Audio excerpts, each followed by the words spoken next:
भारतवर्ष में एक प्रतापी और दानी राजा राज्य करता था। वह नित्य गरीबों और ब्राह्मणों की सहायता करता था।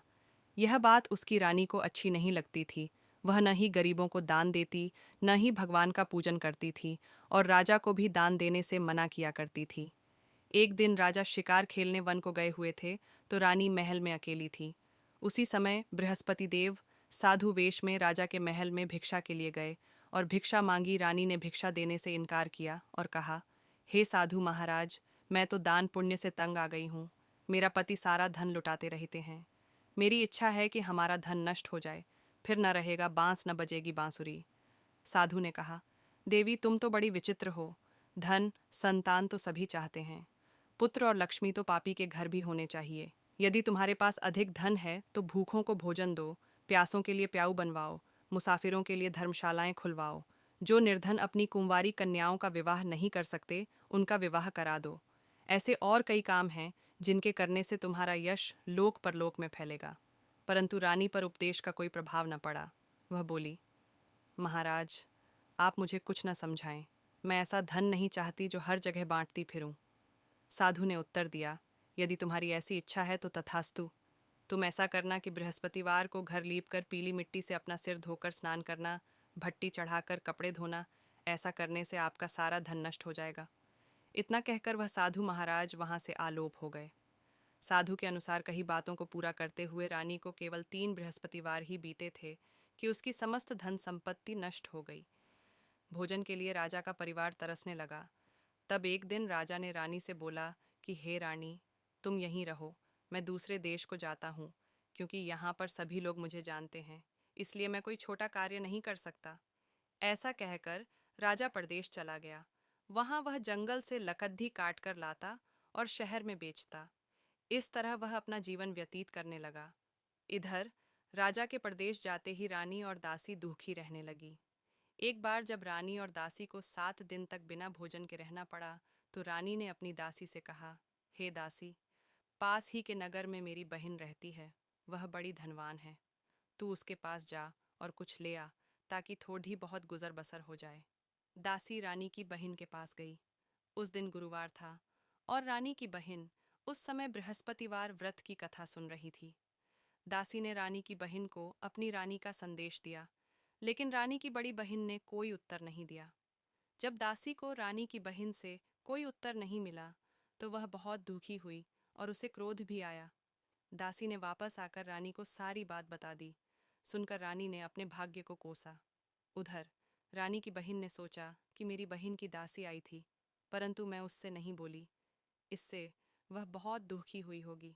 कथा सुनकर और पूजन समाप्त करके वह अपनी बहन के घर आई और कहने लगी, हे बहन, मैं बृहस्पतिवार का व्रत कर रही थी।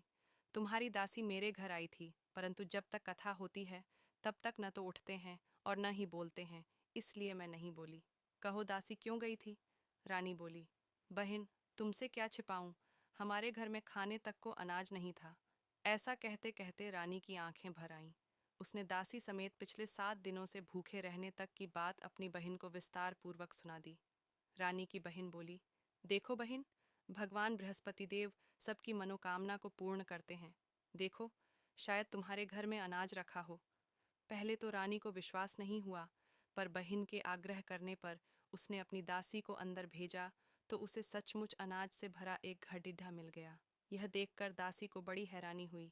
दासी रानी से कहने लगी, हे रानी, जब हमको भोजन नहीं मिलता तो हम व्रत ही तो करते हैं, इसलिए क्यों न इनसे व्रत और कथा की विधि पूछ ली जाए, ताकि हम भी व्रत कर सकें। तब रानी ने अपनी बहन से बृहस्पतिवार व्रत के बारे में पूछा। उसकी बहन ने बताया, बृहस्पतिवार के व्रत में चने की दाल और मुनक्का से विष्णु भगवान का केले की जड़ में पूजन करें तथा दीपक जलाएं, व्रत कथा सुने और पीला भोजन ही करें। इससे बृहस्पति देव प्रसन्न होते हैं। व्रत और पूजन विधि बताकर रानी की बहन अपने घर को लौट गई। 7 दिन के बाद जब गुरुवार आया, तो रानी और दासी ने व्रत रखा। घुड़साल में जाकर चना और गुड़ लेकर आईं। फिर उससे केले की जड़ तथा विष्णु भगवान का पूजन किया। अब पीला भोजन कहाँ से आए, इस बात को लेकर दोनों बहुत दुखी थे।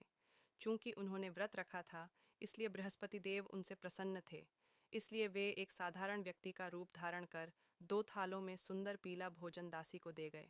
भोजन पाकर दासी प्रसन्न हुई और फिर रानी के साथ मिलकर भोजन ग्रहण किया। उसके बाद वे सभी गुरुवार को व्रत और पूजन करने लगी। बृहस्पति भगवान की कृपा से उनके पास फिर से धन संपत्ति आ गई, परंतु रानी फिर से पहले की तरह आलस्य करने लगी। तब दासी बोली, देखो रानी, तुम पहले भी इस प्रकार आलस्य करती थी। तुम्हें धन रखने में कष्ट होता था, इस कारण सभी धन नष्ट हो गया। और अब जब भगवान बृहस्पति की कृपा से धन मिला है तो तुम्हें फिर से आलस्य होता है। रानी को समझाते हुए दासी कहती है कि बड़ी मुसीबतों के बाद हमने यह धन पाया है, इसलिए हमें दान पुण्य करना चाहिए, भूखे मनुष्यों को भोजन कराना चाहिए और धन को शुभ कार्यों में खर्च करना चाहिए, जिससे तुम्हारे कुल का यश बढ़ेगा, स्वर्ग की प्राप्ति होगी और पितृ प्रसन्न होंगे। दासी की बात मानकर रानी अपना धन शुभ कार्यों में खर्च करने लगी, जिससे पूरे नगर में उसका यश फैलने लगा। बृहस्पतिवार व्रत कथा के बाद श्रद्धा के साथ आरती की जानी चाहिए। इसके बाद प्रसाद बांटकर उसे ग्रहण करना चाहिए। एक दिन राजा दुखी होकर जंगल में एक पेड़ के नीचे आसन जमाकर बैठ गया। वह अपनी दशा को याद करके व्याकुल होने लगा। बृहस्पतिवार का दिन था। एकाएक उसने देखा कि निर्जन वन में एक साधु प्रकट हुए। वह साधु वेश में स्वयं बृहस्पति देवता थे। लकड़हारे के सामने आकर बोले, हे लकड़हारे, इस सुनसान जंगल में तू चिंतामग्न क्यों बैठा है? लकड़हारे ने दोनों हाथ जोड़कर प्रणाम किया और उत्तर दिया, महात्मा जी, आप सब कुछ जानते हैं, मैं क्या कहूँ। यह कहकर रोने लगा और साधु को अपनी आत्मकथा सुनाई। महात्मा जी ने कहा, तुम्हारी स्त्री ने बृहस्पति के दिन बृहस्पति भगवान का निरादर किया है, जिसके कारण रुष्ट होकर उन्होंने तुम्हारी यह दशा कर दी। अब तुम चिंता को दूर करके मेरे कहने पर चलो तो तुम्हारे सब कष्ट दूर हो जाएंगे और भगवान पहले से भी अधिक संपत्ति देंगे। तुम बृहस्पति के दिन कथा किया करो। 2 पैसे के चने मुनक्का लाकर उसका प्रसाद बनाओ और शुद्ध जल से लोटे में शक्कर मिलाकर अमृत तैयार करो। कथा के पश्चात अपने सारे परिवार और सुनने वाले प्रेमियों में अमृत व प्रसाद बांटकर आप भी ग्रहण करो। ऐसा करने से भगवान तुम्हारी सब मनोकामनाएं पूरी करेंगे।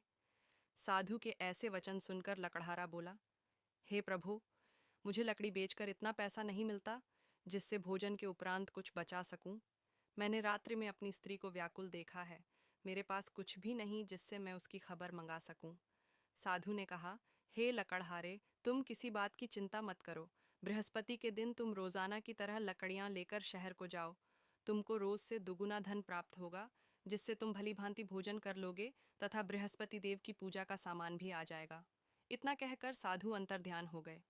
धीरे धीरे समय व्यतीत होने पर फिर वही बृहस्पतिवार का दिन आया। लकड़हारा जंगल से लकड़ी काटकर किसी शहर में बेचने गया। उसे उस दिन और दिन से अधिक पैसा मिला। राजा ने चना गुड़ आदि लाकर गुरुवार का व्रत किया। उस दिन से उसके सभी क्लेश दूर हुए। परंतु जब दोबारा गुरुवार का दिन आया तो बृहस्पतिवार का व्रत करना भूल गया। इस कारण बृहस्पति भगवान नाराज हो गए। उस दिन उस नगर के राजा ने विशाल यज्ञ का आयोजन किया तथा शहर में यह घोषणा करा दी कि कोई भी मनुष्य अपने घर में भोजन न बनावे न आग जलावे। समस्त जनता मेरे यहाँ भोजन करने आवे। इस आज्ञा को जो न मानेगा उसे फांसी की सजा दी जाएगी। इस तरह की घोषणा संपूर्ण नगर में करवा दी गई। राजा की आज्ञा अनुसार शहर के सभी लोग भोजन करने गए, लेकिन लकड़हारा कुछ देर से पहुंचा, इसलिए राजा उसको अपने साथ घर लेवा ले गए और ले जाकर भोजन करा रहे थे तो रानी की दृष्टि उस खूंटी पर पड़ी जिस पर उसका हार लटका हुआ था। वह वहां पर दिखाई नहीं दिया। रानी ने निश्चय किया कि मेरा हार इस मनुष्य ने चुरा लिया है। उसी समय सिपाहियों को बुलाकर उसको कारागार में डलवा दिया। जब लकड़हारा कारागार में पड़ गया और बहुत दुखी होकर विचार करने लगा कि न जाने कौन से पूर्व जन्म के कर्म से मुझे यह दुख प्राप्त हुआ है, और उसी साधु को याद करने लगा जो कि जंगल में मिला था। उसी समय तत्काल बृहस्पति देव साधु के रूप में प्रकट हुए और उसकी दशा को देखकर कहने लगे, अरे मूर्ख, तूने बृहस्पति देव की कथा नहीं करी, इस कारण तुझे दुख प्राप्त हुआ है। अब चिंता मत कर, बृहस्पतिवार के दिन कारागार के दरवाजे पर 4 पैसे पड़े मिलेंगे। उनसे तू बृहस्पति देव की पूजा करना, तेरे सभी कष्ट दूर हो जाएंगे। बृहस्पति के दिन उसे 4 पैसे मिले। लकड़हारे ने कथा कही उसी रात्रि को बृहस्पति देव ने उस नगर के राजा को स्वप्न में कहा, हे राजा, तुमने जिस आदमी को कारागार में बंद कर दिया है वह निर्दोष है। वह राजा है, उसे छोड़ देना। रानी का हार उसी खूंटी पर लटका है। अगर तू ऐसा नहीं करेगा तो मैं तेरे राज्य को नष्ट कर दूंगा। इस तरह रात्रि के स्वप्न को देखकर राजा प्रातःकाल उठा और खूंटी पर हार देखकर लकड़हारे को बुलाकर क्षमा मांगी तथा लकड़हारे को योग्य सुंदर वस्त्र आभूषण देकर विदा कर दिया। बृहस्पति देव की आज्ञानुसार लकड़हारा अपने नगर को चल दिया। राजा जब अपने नगर के निकट पहुंचा तो उसे बड़ा आश्चर्य हुआ। नगर में पहले से अधिक बाग, तालाब, कुएं तथा बहुत सी धर्मशाला, मंदिर आदि बन गई हैं। राजा ने पूछा, यह किसका बाग और धर्मशाला है? तब नगर के सब लोग कहने लगे, यह सब रानी और बांदी के हैं। तो राजा को आश्चर्य हुआ और गुस्सा भी आया। जब रानी ने यह खबर सुनी कि राजा आ रहे हैं, तो उन्होंने बांदी से कहा कि हे दासी, देख राजा हमको कितनी बुरी हालत में छोड़ गए थे। हमारी ऐसी हालत देखकर वह लौट न जाए, इसलिए तू दरवाजे पर खड़ी हो जा। आज्ञा अनुसार दासी दरवाजे पर खड़ी हो गई। राजा आए तो उन्हें अपने साथ लिवा लाई। तब राजा ने क्रोध करके अपनी रानी से पूछा कि यह धन तुम्हें कैसे प्राप्त हुआ है? तब उन्होंने कहा, हमें यह सब धन बृहस्पति देव के इस व्रत के प्रभाव से प्राप्त हुआ है। राजा ने निश्चय किया कि 7 रोज बाद तो सभी बृहस्पति देव का पूजन करते हैं, परंतु मैं प्रतिदिन दिन में 3 बार कहानी तथा रोज व्रत किया करूंगा। अब हर समय राजा के दुपट्टे में चने की दाल बंधी रहती तथा दिन में 3 बार कहानी कहता। एक रोज राजा ने विचार किया कि चलो अपनी बहन के यहाँ हो आवें। इस तरह निश्चय कर राजा घोड़े पर सवार हो अपनी बहन के यहाँ को चलने लगा। मार्ग में उसने देखा कि कुछ आदमी एक मुर्दे को लिए जा रहे हैं। उन्हें रोककर राजा कहने लगा, अरे भाइयों, मेरी बृहस्पति देव की कथा सुन लो। वे बोले, लो, हमारा तो आदमी मर गया है, इसको अपनी कथा की पड़ी है। परंतु कुछ आदमी बोले, अच्छा कहो, हम तुम्हारी कथा भी सुनेंगे। राजा ने दाल निकाली और जब कथा आधी हुई थी कि मुर्दा हिलने लग गया, और जब कथा समाप्त हो गई तो राम राम करके मनुष्य उठकर खड़ा हो गया। आगे मार्ग में उसे एक किसान खेत में हल चलाता मिला। राजा ने उसे देख और उससे बोले, अरे भैया, तुम मेरी बृहस्पतिवार की कथा सुन लो। किसान बोला, जब तक मैं तेरी कथा सुनूंगा तब तक 4 हरैया जोत लूंगा। जा अपनी कथा किसी और को सुनाना। इस तरह राजा आगे चलने लगा। राजा के हटते ही बैल पछाड़ खाकर गिर गए तथा किसान के पेट में बड़ी जोर का दर्द होने लगा।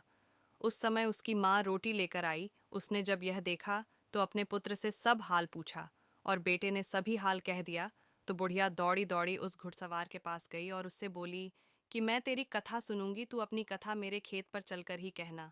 राजा ने बुढ़िया के खेत पर जाकर कथा कही, जिसके सुनते ही वह बैल उठ खड़ हुए तथा किसान के पेट का दर्द भी बंद हो गया। राजा अपनी बहन के घर पहुंचा। बहन ने भाई की खूब मेहमानी की। दूसरे रोज प्रातःकाल राजा जगा तो वह देखने लगा कि सब लोग भोजन कर रहे हैं। राजा ने अपनी बहन से कहा, ऐसा कोई मनुष्य है जिसने भोजन नहीं किया हो, मेरी बृहस्पतिवार की कथा सुन ले। बहन बोली, हे भैया, यह देश ऐसा ही है कि पहले यहाँ लोग भोजन करते हैं, बाद में अन्य काम करते हैं। अगर कोई पड़ोस में हो तो देख आऊं। वह ऐसा कहकर देखने चली गई, परंतु उसे कोई ऐसा व्यक्ति नहीं मिला जिसने भोजन न किया हो। अतः वह एक कुम्हार के घर गई जिसका लड़का बीमार था। उसे मालूम हुआ कि उनके यहाँ 3 रोज से किसी ने भोजन नहीं किया है। रानी ने अपने भाई की कथा सुनने के लिए कुम्हार से कहा।